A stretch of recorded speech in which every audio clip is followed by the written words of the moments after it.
tentang hakikat bangsa dan negara kesatuan Republik Indonesia.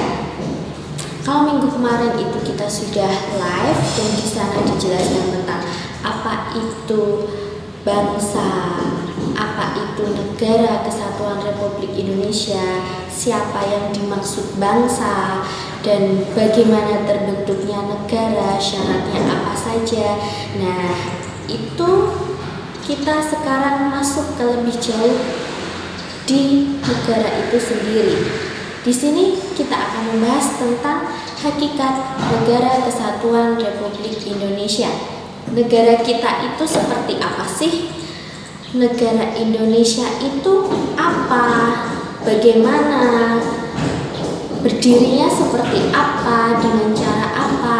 Nah, mari kita jelaskan. Yang pertama, negara kesatuan Republik Indonesia adalah salah satu negara yang merdeka dengan cara perjuangannya sendiri, dengan cara bagaimana kemarin kita merebut kemerdekaan dari penjajahan bangsa negara lain. Terus dalam pasal 1 ayat 1 Undang-Undang Dasar Negara tahun 1945, di situ disebutkan bahwa negara Indonesia adalah negara kesatuan yang berbentuk republik. Kita menjadi satu kesatuan, beragam pulau, bermacam-macam ras, adat, suku, budaya. Nah, di situ melebur menjadi satu kesatuan dan berbentuk republik. Lanjut ke materi selanjutnya. Sampai di sini ada yang mau ditanyakan? Negara Indonesia adalah negara kesatuan yang berbentuk republik, berdiri karena perjuangan dalam kemenangannya menghadapi penjajahan negara lain. Itu hakikat NKRI. Nah, sekarang kita masuk ke materi selanjutnya, yaitu faktor pembentuk bangsa atau negara Indonesia.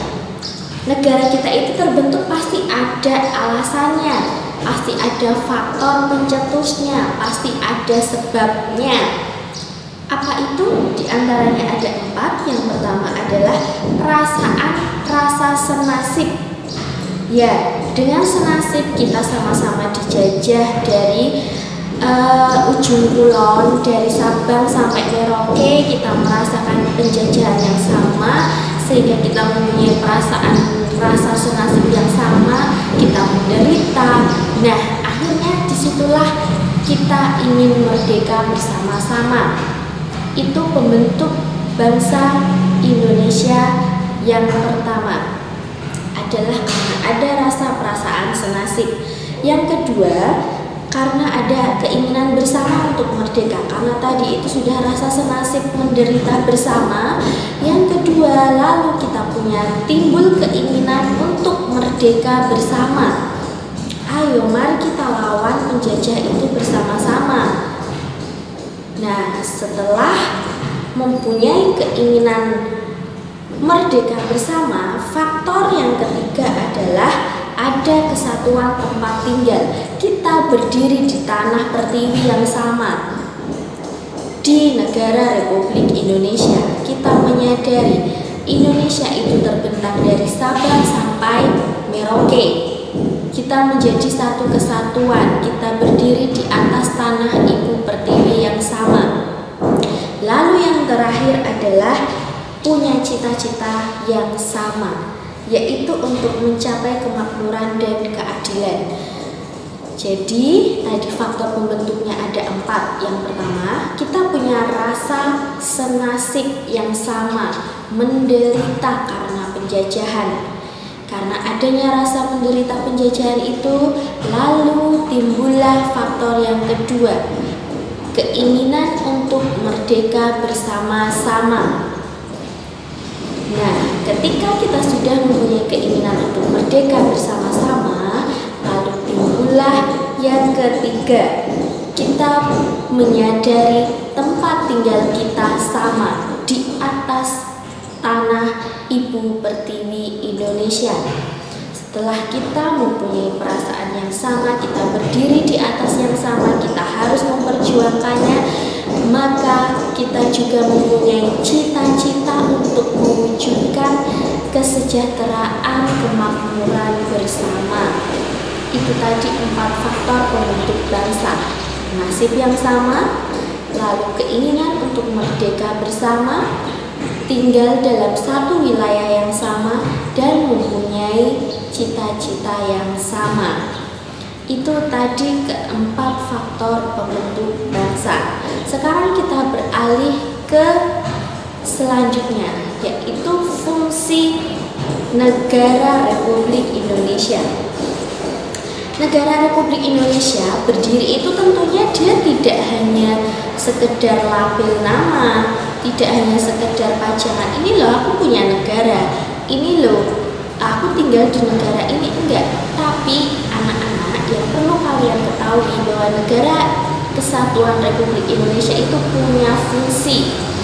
Fungsinya ada 4. Jadi negara kita itu berfungsi untuk yang pertama, fungsi pertahanan. Artinya mempunyai kemampuan menanggulangi segala macam ancaman ketika warga negara di dalam negara itu merasa terancam, maka seluruh penegak atau seluruh elemen, seluruh pemerintahan negara itu berfungsi sebagai pertahanan. Mereka akan mempertahankan negara, berusaha untuk melindungi rakyatnya dari berbagai macam serangan. Yang kedua adalah fungsi keamanan dan ketertiban. Negara wajib menciptakan rasa aman dan menciptakan ketertiban di negara itu sendiri dengan memunculkan peraturan-peraturan, bagaimana caranya lingkungan di setiap pelosok daerah itu aman. Itu salah satu fungsinya. Yang ketiga, fungsi kesejahteraan dan kemakmuran. Artinya di sini negara menyediakan segala macam fasilitas agar rakyat itu mendapatkan kesejahteraan. Contohnya menyediakan lapangan pekerjaan, memberikan fasilitas kesehatan, semuanya itu dari negara. Yang keempat, fungsinya adalah keadilan, di mana negara wajib membentuk badan-badan peradilan hukum yang tidak memihak. Artinya ada bantuan hukum untuk rakyat-rakyat biasa yang disediakan juga, tidak cuma hanya sekedar label tentunya. Nah, itu tadi ada 4 fungsinya. Itu adalah fungsi yang harus dijalankan negara. Itu adalah tugas mereka. Yang pertama, negara itu memberikan 1 fungsi pertahanan, yaitu gimana caranya mempertahankan negara kita dari ancaman luar maupun dari dalam negeri. Yang kedua, fungsi keadilan dan keamanan. Di situ menciptakan segala macam aturan, tidak memihak sebelah, sehingga ketertiban terjalin. Yang ketiga, fungsi kesejahteraan, menyediakan fasilitas untuk meningkatkan perekonomian rakyat. Yang keempat, fungsi keadilan seluas-luasnya dengan membentuk badan-badan peradilan hukum. Itu tadi 4 macam fungsi negara. Poin yang terakhir yang akan Bunita sampaikan adalah negara Republik Indonesia berdiri. Kalau tadi itu adalah tugas mereka, sekarang negara Indonesia berdiri itu tentu mempunyai tujuan dan cita-cita. Mau dibawa kemana negara Indonesia ini? Apa sih tujuan negara Indonesia berdiri? Seperti apa? Terus cita-cita kita yang mau dicapai itu seperti apa? Nah, negara kita sama seperti kalian. Kalian sekolah, kalian ujian, lulus dari bangku sekolah itu punya cita-cita. Apa sih yang mau aku capai? Nah, sama. Negara Kesatuan Republik Indonesia itu juga mempunyai cita-cita dan tujuan. Kalau kalian tahu ada di mana cita-cita dan tujuan negara kita, Bunita yakin kalian pasti tahu kenapa, karena itu ketika kalian melaksanakan upacara hari Senin, pasti kalian mendengarkan ketika ada salah satu petugas yang membacakan pembukaan Undang-Undang Dasar 1945. Ya, benar sekali. Cita-cita dan tujuan negara Indonesia itu terdapat dalam pembukaan Undang-Undang Dasar 1945 alinea keempat, berarti alinea terakhir, paragraf terakhir. Lalu yang mana? Coba kalian buka-buka di buku UUD, di situ ada pembukaan. Kalian ingat, kalau bagi kalian yang sudah mengingat, itu mata pelajaran dari SMP juga ada.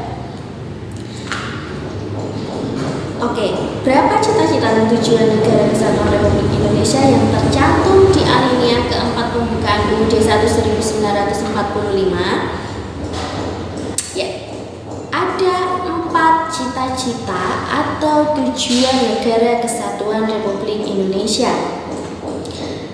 Cita-cita itu dibagi menjadi 2, ada cita-cita nasional dan cita-cita internasional.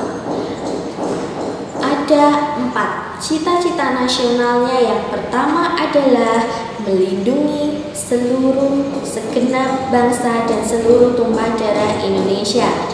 Yang kedua, memajukan kesejahteraan umum. Yang ketiga, mencerdaskan kehidupan bangsa. Nah, itu cita-cita atau tujuan nasional secara nasional negara Republik Indonesia.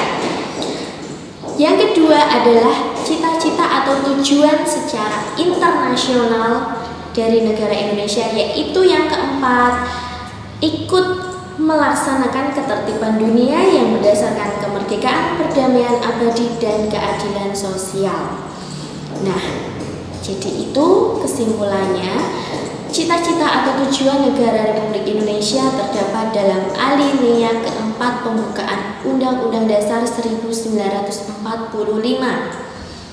Total jumlah cita-cita dan tujuannya ada 4. Keempat tujuan ini dibagi menjadi 2. 1, 2, dan 3 cita-cita atau tujuan secara nasional. Yang keempat cita-cita atau tujuan secara internasional. Cita-cita tujuan secara nasionalnya akan Bunita ulangi. 1, melindungi segenap bangsa dan seluruh tumpah darah Indonesia. Yang kedua, memajukan kesejahteraan umum. Yang ketiga, mencerdaskan kehidupan bangsa. Ini adalah 3 cita-cita tujuan nasional negara Indonesia. Yang terakhir, ikut melaksanakan ketertiban dunia berdasarkan perdamaian abadi dan keadilan sosial. Itu merupakan cita-cita dan tujuan Indonesia secara internasional. Nah, itu Bunita rasa cukup. Jika nanti mungkin ada yang ingin ditanyakan, nanti di e-learningnya SMK Muhammadiyah 1 Yogyakarta, di sana sudah ada alamat, nomor yang bisa dihubungi kalau ingin berkonsultasi. Bu, ini saya materinya belum jelas Bu tentang ini, silahkan bisa japri ke Bunita. Nah, oke, sekian pertemuan hari ini, sekian materi hari ini. Semoga kalian sudah jelas. Bunita tutup. Akhirul kalam, billahi taufiq wal hidayah. Wassalamualaikum warahmatullahi wabarakatuh.